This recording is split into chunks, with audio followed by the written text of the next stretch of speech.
আজকে একটু ডিফারেন্ট স্টাইলে অল্প মশলায় একটা চিকেন রেসিপি করে দেখাবো। যাদের মশলা পছন্দ না তাদের আশা করি ভালো লাগবে। প্রথমে একটি বলে দেশি মুরগির পুরোটা দিয়ে দিব। এরপর একে একে স্বাদমতো লবণ, 2 টেবিল চামচ পেঁয়াজ বাটা, 1.5 টেবিল চামচ হলুদের গুঁড়া, 2 চা চামচ মরিচের গুঁড়া, 1 চা চামচ করে জিরা ও ধনে গুঁড়া দিয়ে নিব। এরপর 1 টেবিল চামচ মতো তেল দিয়ে ভালোভাবে মেখে 20 মিনিট ম্যারিনেট করে রাখবো।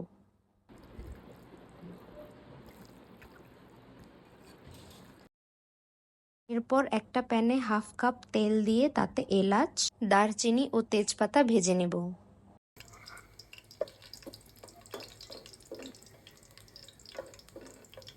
এর সুঘ্রাণটা বেরিয়ে আসার পর দিয়ে দিব 1 কাপ পেঁয়াজ কুচি।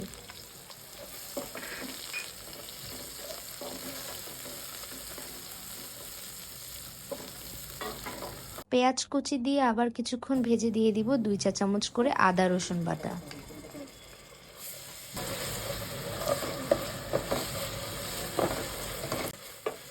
এরপর সাথে দিয়ে দিব 2 টেবিল চামচ টমেটো পিউরি।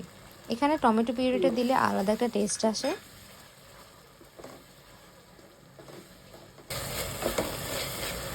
তারপর আগে থেকে ম্যারিনেট করা মুরগির মাংসটা দিয়ে কিছুক্ষণ নেড়ে চেড়ে নিব। ম্যারিনেট করা বলে যে মশলাটা লেগেছিল তাতে সামান্য পরিমাণ পানি দিয়ে কষিয়ে নিব, কারণ আমার কাছে কোনো কিছুর অপচয়ই ভালো লাগে না।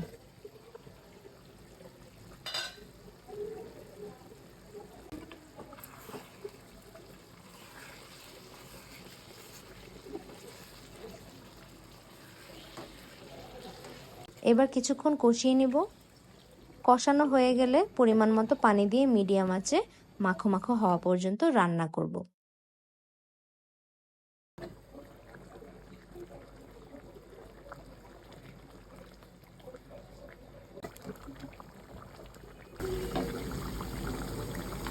রান্না শেষে একটা প্যানে সামান্য পেঁয়াজ দিয়ে দিব।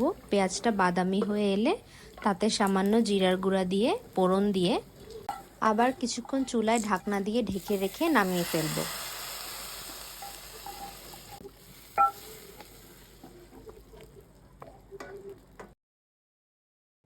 দেখুন কেমন লোভনীয় লাগছে।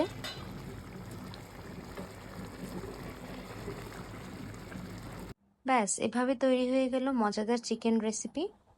আপনারা এটি অবশ্যই বাসায় ট্রাই করবেন এবং আমাকে জানাবেন কেমন খেতে হয়েছে। সবাইকে ধন্যবাদ। আসসালামু আলাইকুম।